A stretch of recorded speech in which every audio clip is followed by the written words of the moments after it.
what do you say, boys and girls? This is Bobby Blitz from Overkill. That's right, we're on Groovey.TV. You're in the right spot.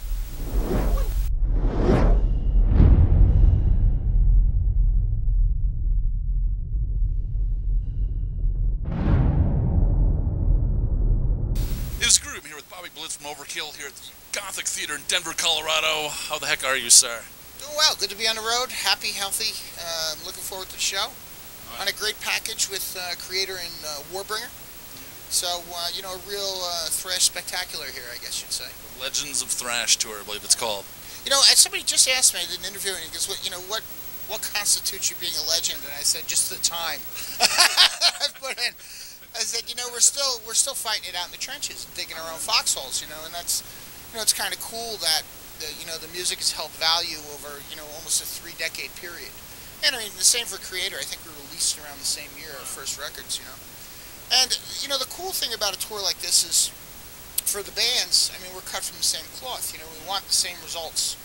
You know, we want great presentation, you know, easy day, you know, negotiations way before, no fights during the day, and be able to hang out with the other guys and trade old stories from, you know, Creator Overkill stories. And that's the way it's worked so far for the bands. But I think for the, you know, the people who come, who pay money for this, we still want to win. You know, I don't go up there thinking, oh, you know, Miller's a nice guy, I hope he has a great show. I think I'm going to bury that son of a bitch. You know what I mean? And so it's kind of the niceties end right there. But I think that again, that's when the guy who pays wins, because then he gets, you know, I'm sure Miller's thinking the same thing. I'm going to bury that son of a bitch American over there. But the idea is that that's when you get good competition. I think that's where this value stays after decades. That if you have that attitude, it works. That's one thing about you guys is, like, I mean, I think you're on their 16th album, and like they've all been quality albums. There's never been like a turd in the punch bowl kind of thing. So how do you, like, I mean, how do you keep going? How do you keep finding the juice to make it happen? Well, we keep changing the punch bowl. For anybody who recognizes the term, you know, I think there's obviously a love of here. You know, it's, you know, to be able to find something like this in your life where it's, you know, it's not even a career. You know, you live like a gypsy, and you like it because of the results of it. That becomes the ultimate motivation. Not that, you know, people don't understand me, or, you know, I'm a tortured artist, or I'm not getting enough, you know, exposure, or, you know, how come I don't have another, you know, I mean, that's like, you know, you start living in that world, and it really has nothing to do with us, or really this scene, you know, I mean, this is, you know, for the most part, I mean, there's some out there, but for the most part, this is a real non-rock star scene of people, you know, I mean, they're regular cats, you know, they're dads, they're moms, they're, you know, the crew guys are the same as the band, you know, we treat our crew guys like they're part of the group, you know, if you don't play teamwork, you don't win, so, you know, there's no I in team kind of a thing, and I think that's kind of how it works. It's that, you know, you feel the support from the other people, you found something that you like, and you're all here for that, you know, you know, for that payoff in the end, and that payoff is the drug of adrenaline. So. Awesome. And I think you're going to destroy tonight, because I'm pretty sure this place is sold out. It's been crazy. I think so. I think probably is. I mean, it's been great turnouts on the tour. This is like, you know, if you're a Thrash head, it's a no-brainer. You know, I mean, it's, you know, if you're like, oh, I'm an Overkill fan, but I saw him last time. Or, oh, I'm a Creator fan, but I saw him 2 times before that. This is kind of, you know, you got to come. You know? I mean, Thrash is my favorite genre of all. So, yeah, I mean, no matter who it is, no matter what they're playing, I'm there kind of thing. So. I just read something on Blabbermouth that there was a study about heavy metal and how it purges people's emotions, you know, and it's true. I mean, I know from myself that doing this is actually one of the things that keeps me relatively level. You know, that, I mean, there's always a place for me to dump my stuff, you know, night after night, and you know, there's a great sense of community. So I kind of think, you know, that we're kind of in it together, and if we're in it together, I think other people are probably getting the same benefits I'm getting from it. So it's, you know, it's kind of cool to have that emotionally charged music and be able to purge your... But it also said we all have low self-esteem, so... There always is a downside, you know. 6 one, half a dozen the other. You can't win them all. Okay, so, are you guys working on the new album? Is there any news on that going on? Yeah, the music's all done. It's been recorded. I'm working on the vocals right here. just on my 8-track. I've done probably the last 6 records on that. Yeah, I'm just used to it. It's not state of the art or anything, but it's just something that I download all the tunes into. I'm about 80% done. Yeah, and we're going to go home record it. One of the things I like over the last 3 records, I think we've had an energy resurgence. And I think that one of the reasons is Ron Lipnicki on drums. I mean, he's just brought a youthful surge to us. And it's funny when the kid in the band is like 46, you know what I'm saying? Oh, okay, kid. But I also think one of the things that's given us that surge is that I've had the opportunity to tour right before I've either finished or right as I've finished. So when I get to go in and record, the last thing in my mind, for instance, is the Gothic Theater.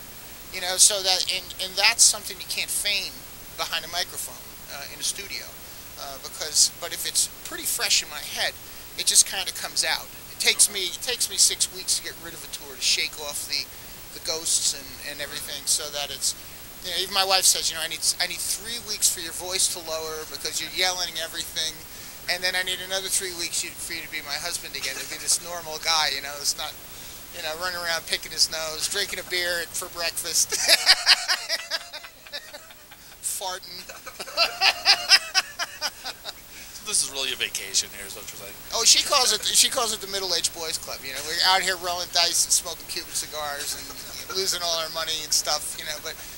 But I mean, and she knows it makes me me, and you can't do this for as long as people have, like Dee Dee and myself and the other guys, without really supportive people in your family. I mean, if it's miserable at home, we're middle-aged dudes.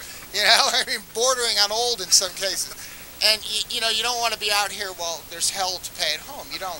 And I think that's kind of cool that that we have found people in our lives that kind of understand that, and they get to come out. They're part of this too.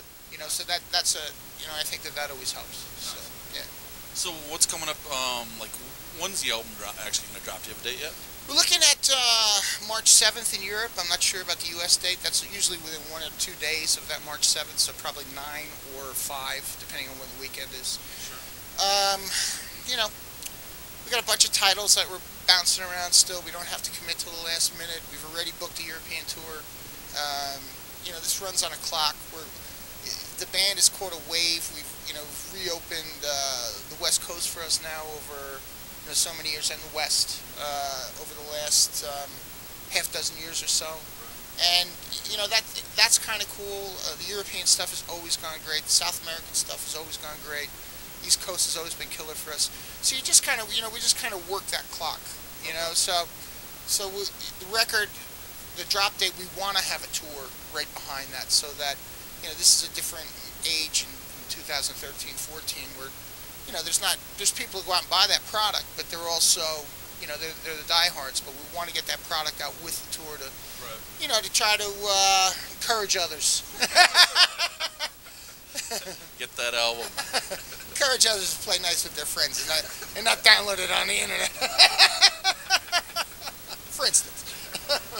All right, man. Well, unfortunately, we've reached the part of the interview where I ask you a bunch of stupid questions. All right. Are you ready? Yeah. Right on. Okay. I'm going to do the stupid one first. Okay.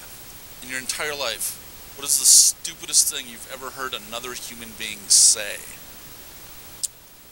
You don't have to name names if you can. I just heard this, and I said, that has to be the stupidest fucking thing I've ever... what was it? I wish I was you, so I could be with me.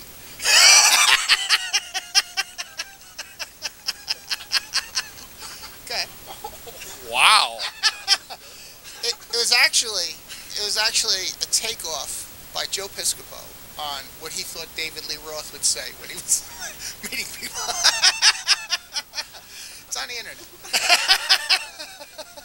I said, oh my God. Good. That's awesome. All right. In your entire touring history all over the world, what's the worst thing you've ever eaten on the road? Oh my God, I'm trying to forget this stuff. I mean, I've had a lot of really bad meals, man. I mean, there's got to be something stand out.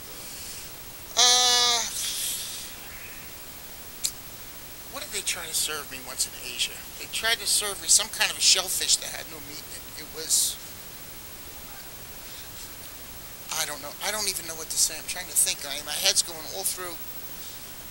I remember in Italy once that the promoter came in and he put just a big thing of cold pasta down, and I really expected to be fed really well. We were like in a small town, and he just stirred it, he left it, and he said, "This is what you get today," and that's it. So that was pretty unusual. So, and there was nowhere else to go, you know. Wow. And that kind of sucked. That's kind of like an FU to you, wasn't it? I suppose. Here's some cold pasta. I mean, I don't remember anything like. Nothing put you in the hospital or anything? Yeah, I don't remember finding anything under, finding a finger in a hamburger or something. You know what I mean? Or that's not a French fry. That's. I don't remember that. So. Right on, one more, and I'll let Matthew choose it. Geography. Are you ready? Yes. This is gonna be awesome. On the planet Earth, what country has the largest natural-breasted women? From my experience, or is this an actual? No, this is an actual fact. Okay. Largest breasted women. I'm going over to National Geographics in my head. Can I say continent, or do I have to say country? Country. Yeah. Country. Yeah. So Africa wouldn't count. All right. Naturally largest breasted women. Mexico. Not even close. It's in Europe. It's on an island. It's an island in Europe? It's on an island, yeah. The UK? Has the largest breasts? Which country in the UK? Irish? It's Wales. You're kidding. How the fuck was I ever gonna get... I've never been to Wales. That's why they call it Wales. That's why they call it Wales. Oh my god. Yeah. Big Edie, the drummer from Motorhead, got it in one try. Did he? Yeah. Instantly. He just went Wales. Well, Phil's from Wales. Phil's a Welshman. Phil probably told him. Alright, man. Thank you so much for your time. All right. Cheers. Yeah. It's Groovy. I'm your Bobby Blitz Overkill. Gothic Theater, Denver, Colorado. Rock on! Bye-bye.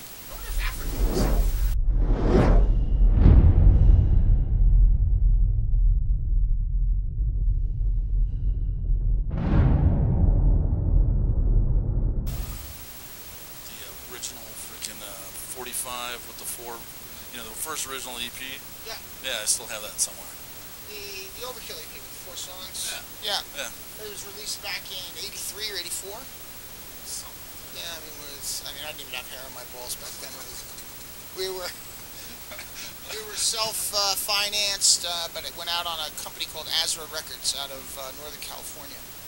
And it's funny, I remember trying to, all the guys, not just me, trying to get paid for it, and they said, well, you only sold 100 copies, but it seems that everywhere I go I run into them. And then I got over to, we were doing a German tour once, and I went in the store, and the guy had 35 of them in one rack, and I said, does this sell a lot? He goes, oh, I can't, I have to keep reordering this all the time. It's like collectible stuff. I'm like, oh, man. Well, it's just the way it works. It's just the way it works.